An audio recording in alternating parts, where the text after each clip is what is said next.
Êxodo, capítulo 39. Com fios de tecido azul, roxo e vermelho, fizeram as vestes litúrgicas para ministrar o lugar santo. Também fizeram as vestes sagradas de Arão, como o Senhor tinha ordenado a Moisés. Fizeram o colete sacerdotal de linho fino trançado e de fios de ouro e fios de tecidos azul, roxo e vermelho.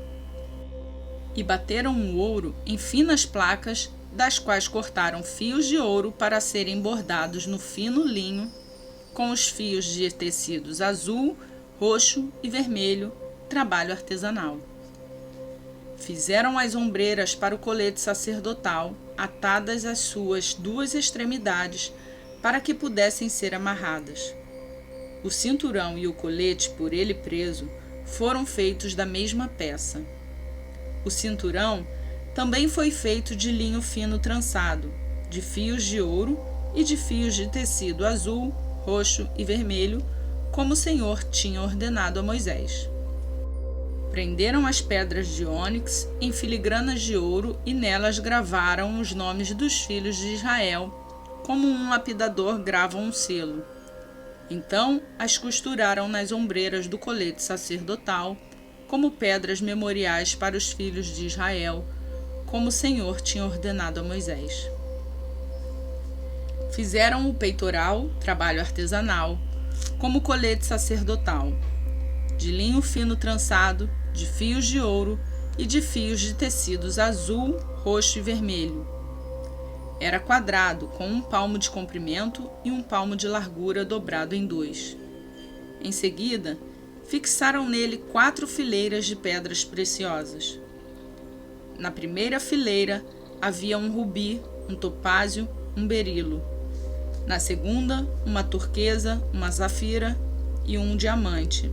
Na terceira, um jacinto, uma ágata e uma ametista. Na quarta, um crisólito, um ônix e um jaspe, todas fixadas em filigranas de ouro. Havia 12 pedras, uma para cada nome dos filhos de Israel, cada uma gravada como um lapidador grava um selo, com o nome de uma das 12 tribos. Para o peitoral, fizeram correntes trançadas de ouro puro, como cordas.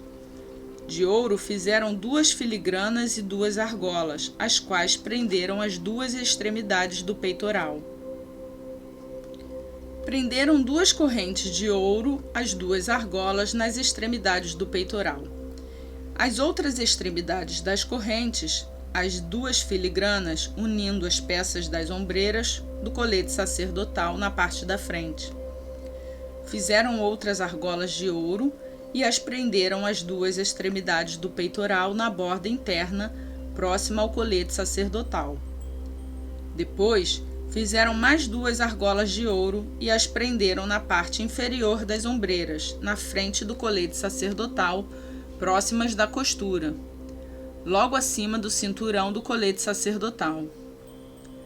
Amarraram as argolas do peitoral às argolas do colete com um cordão azul, ligando-o ao cinturão, para que o peitoral não se separasse do colete sacerdotal, como o Senhor tinha ordenado a Moisés. Fizeram o manto do colete sacerdotal inteiramente de fios de tecido azul, obra de tecelão, com uma abertura no centro.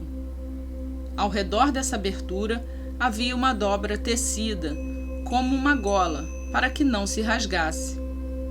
Fizeram romãs de linho fino trançado e de fios de tecido azul, roxo e vermelho em volta da borda do manto. Fizeram ainda pequenos sinos de ouro puro, atando-os em volta da borda entre as romãs. Os sinos e as romãs se alternavam por toda a borda do manto. Tudo feito para ser usado ao se ministrar, como o Senhor tinha ordenado a Moisés. Para Arão e seus filhos fizeram de linho fino as túnicas, obra de tecelão, o turbante, os gorros e os calções de linho fino trançado. O cinturão também era de linho fino trançado e de fios de tecido azul, roxo e vermelho, obra de bordador, como o Senhor tinha ordenado a Moisés. fizeram de ouro puro o diadema sagrado e gravaram nele como se grava um selo consagrado ao Senhor. Depois usaram um cordão azul para prendê-lo na parte de cima do turbante, como o Senhor tinha ordenado a Moisés. Assim foi encerrada toda a obra do tabernáculo, a tenda do encontro. Os israelitas fizeram tudo conforme o Senhor tinha ordenado a Moisés. Então trouxeram o tabernáculo a Moisés, a tenda e todos os seus utensílios, os ganchos, as molduras, os travessões, as colunas e as bases, a cobertura de pele de carneiro tingida de vermelho, a cobertura de couro e o véu protetor, a arca da aliança com as suas varas e tampa, a mesa com todos os seus utensílios e os pães da presença, o candelabro de ouro puro com a sua fileira de lâmpadas e todos os seus utensílios e o óleo para a iluminação, o altar de ouro, o óleo da unção, o incenso aromático e a cortina da entrada para a tenda, o altar de bronze com a sua grelha, as suas varas e todos os seus utensílios, a bacia e a sua base, as cortinas externas do pátio com as suas colunas e bases, e a cortina para a entrada do pátio, as cordas e as estacas da tenda do pátio, todos os utensílios para o tabernáculo, a tenda do encontro, e as vestes litúrgicas para ministrar no lugar santo, tanto as vestes sagradas para Arão, o sacerdote, como as vestes de seus filhos, para quando servissem como sacerdotes. Os israelitas fizeram todo o trabalho conforme o Senhor tinha ordenado a Moisés. Moisés inspecionou a obra e viu que tinham feito tudo como o Senhor tinha ordenado. Então Moisés os abençoou.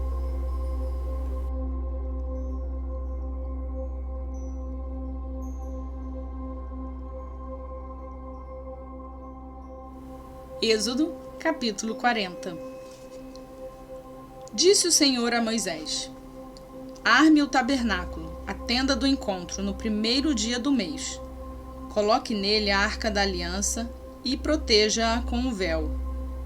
Traga a mesa e arrume sobre ela tudo o que lhe pertence. Depois, traga o candelabro e coloque as suas lâmpadas. Ponha o altar de ouro para o incenso diante da arca da aliança e coloque a cortina à entrada do tabernáculo. Coloque o altar dos holocaustos em frente à entrada do tabernáculo da tenda do encontro. Ponha a bacia entre a tenda do encontro e o altar e encha-a de água.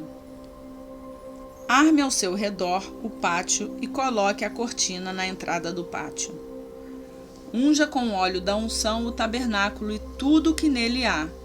Consagre-o e com ele tudo o que lhe pertence, e ele será sagrado. Depois, unja o altar dos holocaustos e todos os seus utensílios. Consagre o altar, e ele será santíssimo. Unja também a bacia com a sua base e consagre-a. Traga Arão e seus filhos à entrada da tenda do encontro e mande-os lavar-se. Vista depois Arão com as vestes sagradas, unja-o e consagre-o, para que me sirva como sacerdote. Traga os filhos dele e vista-os com túnicas. Unja-os como você ungiu o pai deles, para que me sirvam como sacerdotes. A unção deles será para um sacerdócio perpétuo, geração após geração. Moisés fez tudo conforme o Senhor lhe havia ordenado. Assim, o tabernáculo foi armado no primeiro dia do primeiro mês do segundo ano. Moisés armou o tabernáculo, colocou as bases em seus lugares, armou as molduras, colocou as vigas e levantou as colunas. Depois, estendeu a tenda sobre o tabernáculo e colocou a cobertura sobre ela, como o Senhor tinha ordenado. Colocou também as tábuas da aliança na arca, fixou nela as varas e pôs sobre ela a tampa. Em seguida, trouxe a arca para dentro do tabernáculo e pendurou o véu protetor, cobrindo a arca da aliança como o Senhor tinha ordenado. Moisés colocou a mesa na tenda do encontro, no lado norte do tabernáculo, do lado de fora do véu, e sobre ela colocou os pães da presença, diante do Senhor, como o Senhor tinha ordenado. Pôs o candelabro na tenda do encontro em frente da mesa, no lado sul do tabernáculo, e colocou as lâmpadas diante do Senhor, como o Senhor tinha ordenado. Moisés também pôs o altar de ouro na tenda do encontro, diante do véu, e nele queimou o incenso aromático, como o Senhor tinha ordenado, pôs também a cortina à entrada do tabernáculo. Montou o altar de holocaustos à entrada do tabernáculo, a tenda do encontro, e sobre ele ofereceu holocaustos e ofertas de cereal, como o Senhor tinha ordenado. Colocou a bacia entre a tenda do encontro e o altar, e encheu-a de água. Moisés, Arão e os filhos deste usavam-no para lavar as mãos e os pés. Sempre que entravam na tenda do encontro e se aproximavam do altar, eles se lavavam, como o Senhor tinha ordenado a Moisés. Finalmente, Moisés armou o pátio ao redor do tabernáculo e colocou a cortina à entrada do pátio. Assim Moisés terminou a obra. Então a nuvem cobriu a tenda do encontro e a glória do Senhor encheu o tabernáculo. Moisés não podia entrar na tenda do encontro porque a nuvem estava sobre ela e a glória do Senhor enchia o tabernáculo. Sempre que a nuvem se erguia sobre o tabernáculo, os israelitas seguiam viagem. Mas se a nuvem não se erguia, eles não prosseguiam, só partiam no dia em que ela se erguia. De dia, a nuvem do Senhor ficava sobre o tabernáculo. De noite, havia fogo na nuvem, à vista de toda a nação de Israel em todas as suas viagens.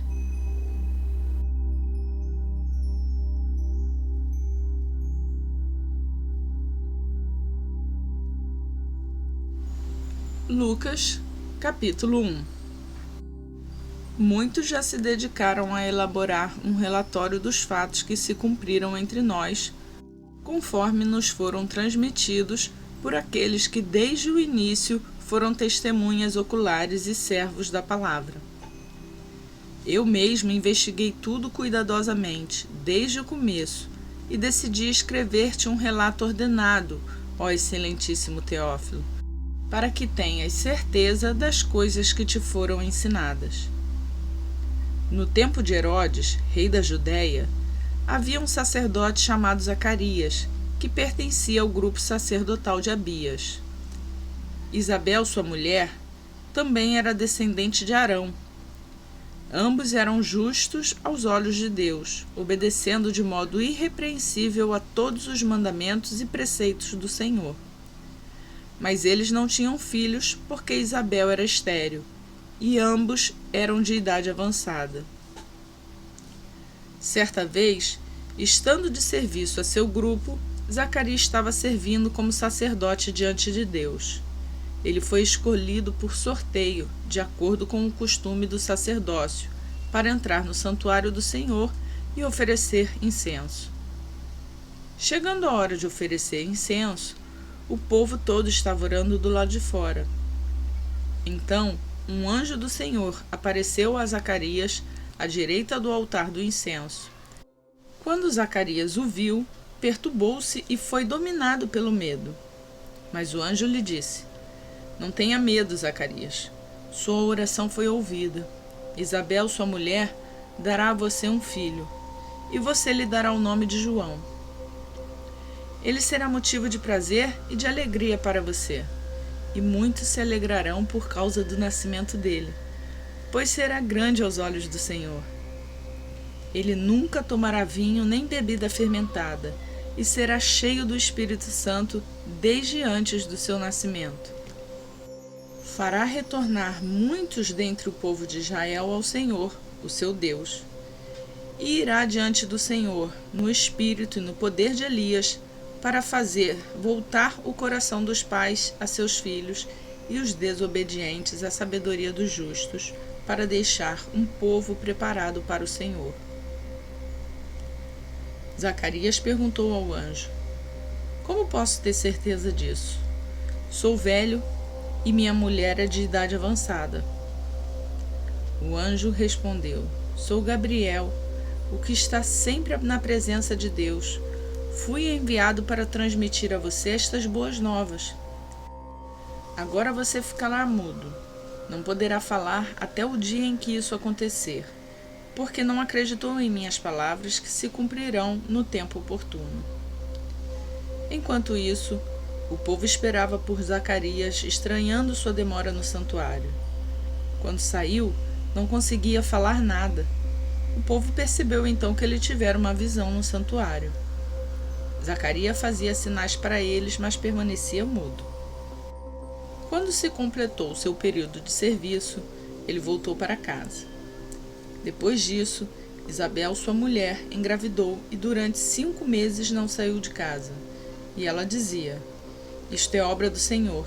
Agora ele olhou para mim favoravelmente para desfazer a minha humilhação perante o povo. No 6º mês, Deus enviou o anjo Gabriel a Nazaré, cidade da Galileia, a uma virgem prometida em casamento a certo homem chamado José, descendente de Davi.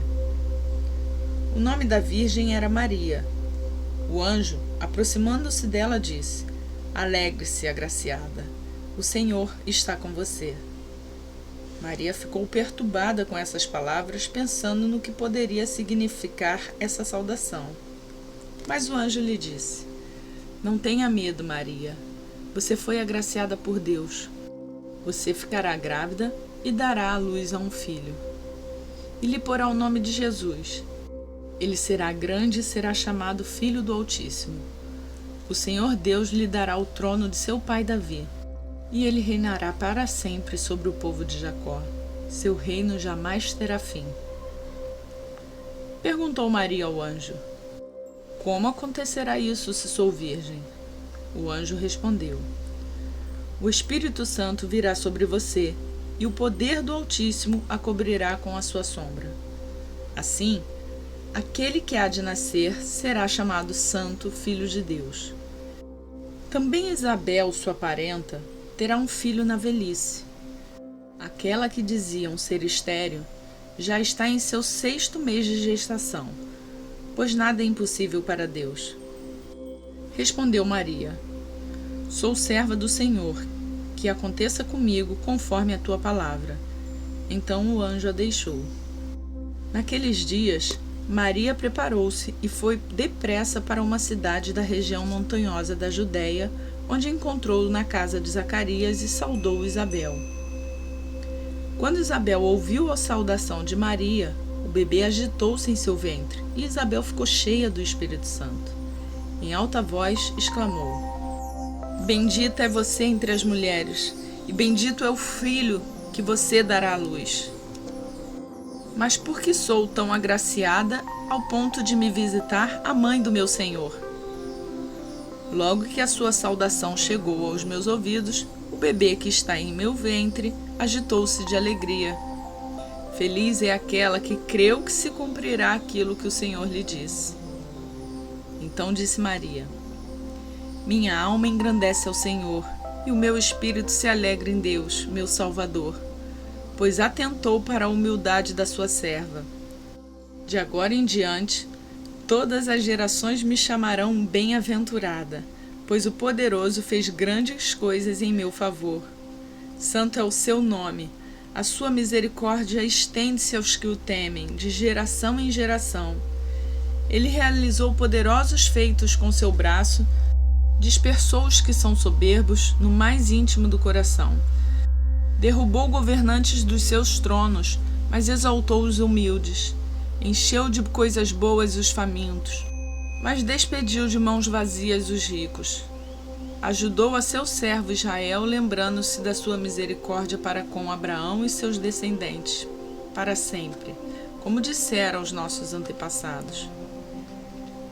Marta ficou com Isabel cerca de 3 meses e depois voltou para casa. Ao se completar o tempo de Isabel dar à luz, ela teve um filho. Seus vizinhos e parentes ouviram falar da grande misericórdia que o Senhor lhe havia demonstrado e se alegraram com ela. No 8º dia, foram circuncidar o menino e queriam dar-lhe o nome do pai, Zacarias. Mas sua mãe tomou a palavra e disse: Não, ele será chamado João. Disseram-lhe: Você não tem nenhum parente com esse nome. Então fizeram sinais ao pai do menino para saber como queria que a criança se chamasse. Ele pediu uma tabuinha e, para admiração de todas, escreveu: O nome dele é João. Imediatamente sua boca se abriu, sua língua se soltou e ele começou a falar louvando a Deus. Todos os vizinhos ficaram cheios de temor e por toda a região montanhosa da Judéia se falava sobre essas coisas. Todos os que ouviam falar disso se perguntavam: O que vai ser este menino? Pois a mão do Senhor estava com ele. Seu pai Zacarias foi cheio do Espírito Santo e profetizou: Louvado seja o Senhor, o Deus de Israel, porque visitou e redimiu o seu povo. Ele promoveu poderosa salvação para nós na linhagem do seu servo Davi, como falara pelos seus santos profetas na antiguidade, salvando-nos dos nossos inimigos e da mão de todos os que nos odeiam, para mostrar sua misericórdia aos nossos antepassados e lembrar da sua santa aliança, o juramento que fez ao nosso pai Abraão, resgatar-nos das mãos dos nossos inimigos para servirmos sem medo em santidade e justiça diante dele todos os nossos dias. E você, menino, será chamado profeta do Altíssimo, pois irá diante do Senhor para lhe preparar o caminho, para dar ao seu povo o conhecimento da salvação mediante o perdão dos seus pecados, por causa das ternas misericórdias de nosso Deus, pelos quais do alto nos visitará o sol nascente, para brilhar sobre aqueles que estão vivendo nas trevas e na sombra da morte, e guiar nossos pés no caminho da paz. E o menino crescia e se fortalecia em espírito, e viveu no deserto até aparecer publicamente a Israel.